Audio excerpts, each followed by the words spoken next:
Bismillahirrahmanirrahim. Assalamu alaikum students. I hope all of you are fine. Today is our 20th lecture of the system integration and architecture, and as you know this is our last lecture of your semester. Finally आप लोगों का semester ख़त्म हो गया और आप लोगों की जान छूटने वाली है मुझसे, ठीक है। हाँ, पता नहीं आपने सारे लेक्चर्स लिए भी है कि नहीं, कोई लेक्चर्स लिया है कि नहीं, I don't know, but this is your last lecture of this semester. इंशाल्लाह इसको इन तमाम लेक्चर्स को अच्छे से सुनिएगा, साथ पढ़िएगा, स्लाइड भी शेयर कर दूंगी। फाइनल के लिए अच्छी अच्छी तैयारी करिएगा ताकि आप लोगों का जो है इस कोर्स को पढ़ने का मकसद पूरा हो जाए, ठीक है। अच्छा जी, हमने रिसर्च पेपर स्टार्ट किया था प्रोग्रामिंग लैंग्वेजेस पे कि क्वालिटेटिव स्टडी जो है हम कौन सी प्रोग्रामिंग लैंग्वेजेस स्टार्ट, थोड़ा सा मैं ओवरव्यू दे देती हूँ आपको प्रीवियस लेक्चर का। हमने ये डिस्कस किया था कि इस पेपर में होता ने डिफरेंट लैंग्वेजेस ली और उन लैंग्वेजेस का आपस में कंपैरिजन करवाया। देखना था कि जो बच्चे न्यू स्टूडेंट्स आते हैं, इंट्रोडक्टरी स्टूडेंट्स आते हैं आईटी में, कंप्यूटर साइंस में या सॉफ्टवेयर इंजीनियरिंग में, उनको हमें कौन सी लैंग्वेजेस इंट्रोडक्टरी पढ़ानी चाहिए ताकि वो मार्केट कंपेटिटिव भी हो, सिंपल भी हो, और किन बेसिक्स पे, किन फैक्टर्स पे उन्होंने कंपैरिजन करवाया था। वो डिफरेंट फैक्टर्स ये थे, सिंप्लिसिटी थी, राइटेबिलिटी थी, रीडेबिलिटी थी, अप्रोप्रिएट डाटा स्ट्रक्चर था, availability, cost of students, market demand, community support, operating system या मशीन लिमिटेशन और एक्सटेंशन, लाइब्रेरी अवेलेबल और कवरेज। इनकी बेस पे उन्होंने डिफरेंट जो इससे कंपेरिजन किया था। ये क्या था, ये क्या चीज़ें होती हैं, इनको देखने के लिए, आप लोगों को समझने के लिए आपको लेक्चर 19 लेना पड़ेगा।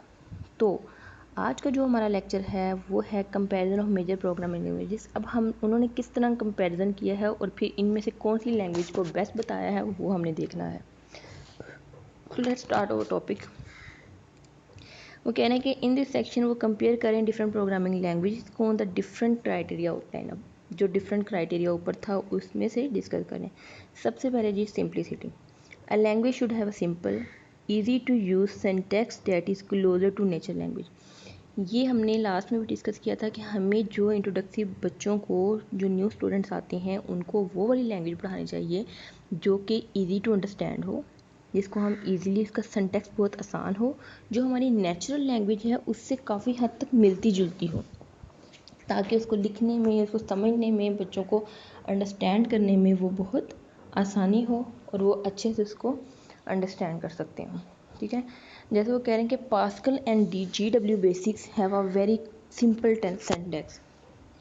अगर आप लोगों ने पास्कल की हो या GW बेसिक्स हैं, ये दोनों जो लैंग्वेज हैं बहुत सिंपल सिंटैक्स है इनका, सिंपल। जिस तरह हम अपनी डेली लाइफ में कुछ चीज़ें बहुत माइनर से डिफरेंट है, और इनका सिंटैक्स जो है इजी टू अंडरस्टैंड है और बच्चों को याद भी रहता है, स्टूडेंट्स को, ठीक है। It uses self explanatory keyword such as a begin. अब देखिए बिगिन है, बिगिन का वर्ड देख के हम डेली लाइफ में भी अपने बिगिनिंग यूज़ करते हैं, ठीक है। तो बिगिन का वर्ड देखते ही स्टूडेंट्स को पता चलेगा अच्छा ये स्टार्टअप है, ठीक है, ये हमारी डेली लाइफ में यूज़ हो रहा है, ठीक है। आगे है एंड, एंड से हमें पता चलता है कि यहाँ पे एंड हो रहा है, तो हमें यहाँ पे कोई चीज़ इतनी समझने की, उनके मीनिंग्स को देखने की ज़रूरत नहीं है। कोई अननोन पर्सन भी बिगिन या एंड के वर्ड देखेगा तो उसको समझोगे बिगिन मतलब स्टार्टअप, और एंड मतलब यहाँ पे कोड एंड हो रहा है। और इसके अलावा to write block of code, different block of code लिखने के लिए हम बिगिन लिखते हैं स्टार्ट पे और एंड लिखते हैं, और इसके दरमियान हम कोड लिखते हैं। इससे ये हमारी नेचुरल लैंग्वेज से मिलता जुलता है, जिससे हमारी अंडरस्टैंडिंग हो जाती है, ठीक है। आगे JavaScript, C++, C# and Java has almost similar syntax that have now been widely accepted for general purpose programming language। वो कह रहे हैं कि डिफरेंट और भी लैंग्वेज है, जैसे जावास्क्रिप्ट हो गया, C++ हो गया, C# हो गया, ये भी ऑलमोस्ट हमारी नेचुरल लैंग्वेज से मिलती जुलती हैं, लेकिन जो जनरल पर्पस हमारी वाइडली एक्सेप्टेड है इनको हम देखते हैं, ठीक है। अब वो कह रहे हैं figure 1 compare simple hello world code for pass. अब पास्कल और GW बेसिक की उन्होंने आपस में कंपैरिजन किया है, ठीक है। किस तरह किया, एन जावा का, ए में पास्कल का कोड दिखा है, बी में GW बेसिक का, सी में जावा का। Sample programming of Pascal, GW BASIC and Java. अब उन्होंने हेलो वर्ड लिखवाना है, हेलो वर्ड स्क्रीन पे प्रिंट करवाना है। पास्कल में लिखेंगे प्रोग्राम हेलो, प्रोग्राम का हेलो वर्ड, बिगिन पहले प्रोग्राम का नाम, फिर बिगिन मतलब स्टार्ट वर्ड है, write hello word end. Write मतलब लिखें और हेलो वर्ड एंड सिंपल कोई अननोन पर्सन जिसको प्रोग्रामिंग लैंग्वेज का अलिफ बे भी नहीं पता, वो भी इस प्रोग्राम को देख के वो कहेगा अच्छा जी, जैसे हमारी फ़ाइल का नाम होता है, कोई भी हम फाइल का नाम, इस तरह वो देख के कहेगा अच्छा प्रोग्राम हेलो वर्ड प्रोग्राम का नाम है, बिगिन मतलब स्टार्ट हो रहा है, राइट हेलो वर्ड यानी हेलो वर्ड लिखे और एंड हो रहा है। पास्कल में 10 कहना है प्रिंट हेलो वर्ड रन, बस। पास्कल GW बेसिक में वो कहने कि हेलो वर्ड लिखें और रन करें, प्रिंट यानी हेलो वर्ड प्रिंट करवा दें, और कुछ नहीं ज़रूरत, ये उससे भी सिंपल होगी। जावा में, जावा थोड़ी सी कॉम्प्लेक्स है इन दोनों के बेसिक। अब देखें इसमें कहने पब्लिक क्लास टेस्ट, पहले एक क्लास बनाएंगे, उसमें पब्लिक स्टैटिक वॉइड मेन, फिर उसमें एक हम फंक्शन लेंगे, पैरामीटर्स पास करेंगे स्ट्रिंग आर्गुमेंट्स का, फिर system dot out dot print ln यानी सिस्टम डॉट आउट सिस्टम से प्रिंट एलन करवा के हेलो वर्ड। तो इसमें बहुत ज़्यादा कॉम्प्लेक्सिटी है बस पास्कल और जीडब्ल्यू, तो इन दोनों चीज़ों को कंपैरिजन करवाएं तो वो बहुत ज़्यादा सिंप्लिसिटी किस में है, पास्कल में, GW बेसिक्स में। जावा जो है कम सिंपल है उनसे, ठीक है, वो है तो सही लेकिन हमारी नेचुरल लैंग्वेज से इतनी मिलती जुलती नहीं है, ठीक है। अभी देखिए उसमें hello word, begin, and, print, ये सारी जो चीज़ें हैं ये हमारी नेचुरल लैंग्वेज में यूज़ होती हैं और हमें इनके मीनिंग भी पता है, तो हमें फ़ौरन देख के पता चल रहा है कि ये क्या चीज़ें हैं। नेक्स्ट है राइटेबिलिटी। The writability of a language stands for availability of different types of constructs to easily write different types of program। वो कह रहे हैं कि राइटेबिलिटी लैंग्वेज जो है वो इसलिए कि ईजीली हम डिफरेंट टाइप्स को हैं, उनको डिफरेंट जो टाइप्स हैं प्रोग्रामिंग लैंग्वेज उनको कंस्ट्रक्ट कर सकें, ईजिली हम उनको टाइप कर सकें। All of the language provide basic construct for looping, यानी हर लैंग्वेज में लूप होता है, कंडीशनल स्टेटमेंट्स होती हैं, प्रोसीजर यानी लॉजिक तो एक ही होती है लेकिन हर लैंग्वेज में इनको लिखने का, इनको प्रिंट करवाने का मेथड डिफरेंट होता है, ठीक है। अच्छा आगे कह रहे हैं कि however GW basic, Pascal, C and JavaScript don't provide adequate support for data types। GW basic और पास्कल सी में वो कह रहे हैं कि ये इतनी कंडीशंस वगैरह कि ये बहुत सिंपल है, इसमें ये चीज़ें नहीं होती, तो ये क्या हो गया, फ्लॉप हो गई, क्योंकि वहाँ पे हम क्या कर सकते हैं, लूपिंग नहीं कर सकते, वहाँ पे कंडीशन स्टेटमेंट नहीं यूज़ कर सकते, वहाँ पे हम डिफरेंट प्रोसीजर्स नहीं यूज़ सकते, ये क्योंकि ये बहुत सिंपल सी लैंग्वेजेस हैं तीनों में, ठीक है। अच्छा आगे वो कह रहे हैं in C for instance it is very difficult to operate और स्ट्रिंग। अब सी लैंग्वेज में हम किसी अगर कहीं पे स्ट्रिंग ऑपरेट करवानी हो, स्ट्रिंग को कंपैरिजन, स्ट्रिंग को प्रिंट करवाना हो तो वो सी लैंग्वेज हैंडल नहीं कर पाती, ठीक है। Similarly support for Boolean type data is not available. अगर कहीं पे बूलियन डाटा हो, हमें ट्रू और फॉल्स की रिटर्न वैल्यू चाहिए, ठीक है, बूलियन में हमें, तो वो क्या करेगा, बूलियन में हमें रिजल्ट चाहिए तो वो भी अवेलेबल नहीं है। User defined data types can be created in C language using struct, जो यूज़र डिफाइन कर सकते हैं डिफरेंट सी लैंग्वेज में, उनमें स्ट्रक्ट, टाइप, डिफ, एनोमिरेशन, ये सारी चीज़ें हैं। जो नई चीज़ें हैं जैसे कि कंडीशन तो होगी, हमारी कंप्लीट लॉजिक्स जिसमें यूज़ हो रही हैं, ठीक है, बूलियन कहीं की हमें ज़रूरत होती है, वो हमारी सी में नहीं यूज़ होती, ठीक है। कुछ जो यूज़र डिफाइन किए हैं वो यूज़ कर सकते हैं लेकिन बाकी चीज़ों को हम इनमें नहीं यूज़ कर सकते, so these are the flop, ये तो हम अब नहीं हैंडल कर सकते। वो कह रहे हैं in JavaScript user defined data types can be created using object, कि यूज़र डिफाइंड जो टाइप्स हैं डिफरेंट वो ऑब्जेक्ट्स क्रिएट करते हैं तो उससे हम उनको यूज़ कर सकते हैं। Java and C sharp provide good support for data types. अब जो जावा है और सी शार्प है ये बहुत अच्छा सपोर्ट करता है हमारी डिफरेंट डाटा टाइप्स को। कहीं भी हमें इंटीजर की ज़रूरत होती है, कहीं पे हमें लॉन्ग की, कहीं पे फ्लोट की, कहीं पे डबल की, कहीं पे बूलियन की, कहीं पे करैक्टर्स की, कहीं पे स्ट्रिंग की, और विद दी हमारी नेचर ऑफ लैंग्वेज, कहीं पे हमें स्ट्रिंग प्रिंट करानी है, कहीं पे हमें वर्ड करैक्टर प्रिंट करवाने हैं, कहीं पे हमें डबल प्रिंट करना है, कहीं पे इंटीजर, फ्लोट, तो डिफरेंट इंटीजर्स का बहुत हमारी लैंग्वेज में ज़रूरी होते हैं। तो ये कौन हैंडल करता है, जावा और सी शार्प। तो जावा और सी शार्प में ये सारे जो डाटा टाइप्स हैं ये हैंडल हो सकती हैं। तो इनको हम हैंडल करने के लिए फिर अगर हमें जहाँ पे ये चीज़ें ज़रूरत है, यहाँ पे हमें अपर लेवल की कोडिंग या प्रोग्रामिंग करनी पड़ेगी तो वहाँ पे हमें जावा या सी शार्प यूज़ करनी पड़ेगी।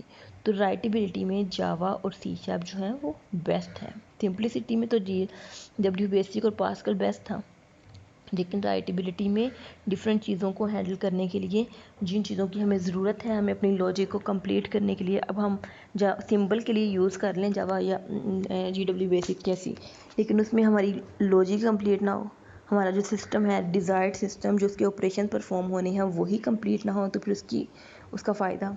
तो हमें राइटेबिलिटी में सी शार्प और जावा ज़्यादा बेस्ट है। क्लियर? तो आगे नेक्स्ट है reliability. The availability of pointer in Pascal and C impacts is reliability in this can create dangling reference. वो कह रहे हैं कि पॉइंटर में डिफरेंट डैंगलिंग रेफरेंस होता है, जिसमें हम रेफरेंस देते हैं कि फ़लाँ हमने एड्रेस पे जाना है। तो जहाँ पे हमें पॉइंटर्स के अवेलेबल है वहाँ Pascal and C impacts reliability as this can create dangling reference. C sharp also allows the use of pointer but in unsafe region। C sharp जो है वो पॉइंटर अलाउ तो करता है यूज़ करने के, लेकिन वो इतने सेफ नहीं होते, वहाँ पे क्रैश करने का या डाटा लॉस होने का आपको खदशा होता है। ठीक है, तो C sharp पॉइंटर्स को अलाउ कर देते हैं, लेकिन वो हमारे लिए ठीक नहीं है। An unsafe region provide the flexibility of program to perform various operation। वो कह रहे हैं कि जो हमें जो अगर सेफ़ नहीं है डिफरेंट रीजन पे, उसकी फ्लेक्सिबिलिटी और प्रोग्राम जो परफॉर्म होने के लिए डिफरेंट रिस्ट्रिक्शंस ऑपरेशंस वगैरह परफॉर्म होते हैं।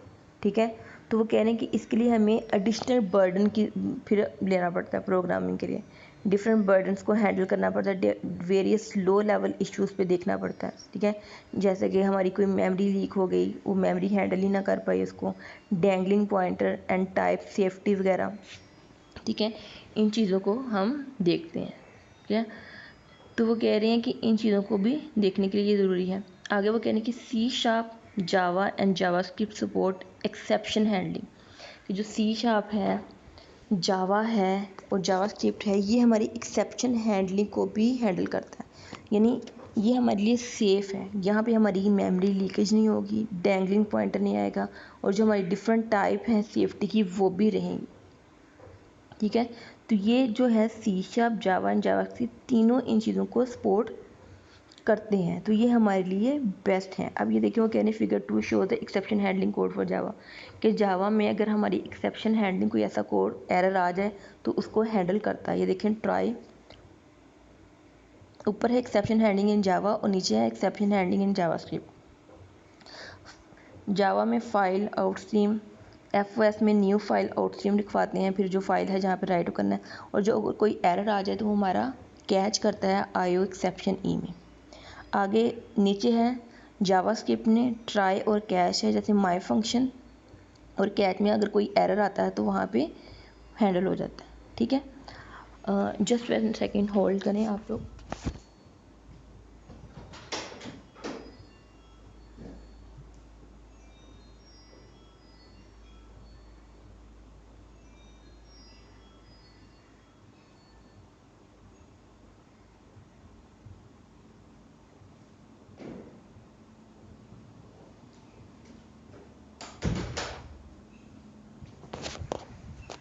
अच्छा, तो इसमें क्या होगा कि डिफरेंट जो है हमारी जो इसमें हमारा एरर है हैंडल हो रहा है, दो डिफरेंट तरीके हैं। जावास्क्रिप्ट में ज़्यादा सिंपल है और जावा में थोड़ा सा मुश्किल है, थोड़ा सा डिफ़िकल्ट है, जिसमें रिलायबिलिटी, लेकिन रिलायबिलिटी हमारी जावा में ज़्यादा है। वो कह रहे हैं however JavaScript is not a type of safe language. JavaScript जो है हमारी सेफ लैंग्वेज नहीं है।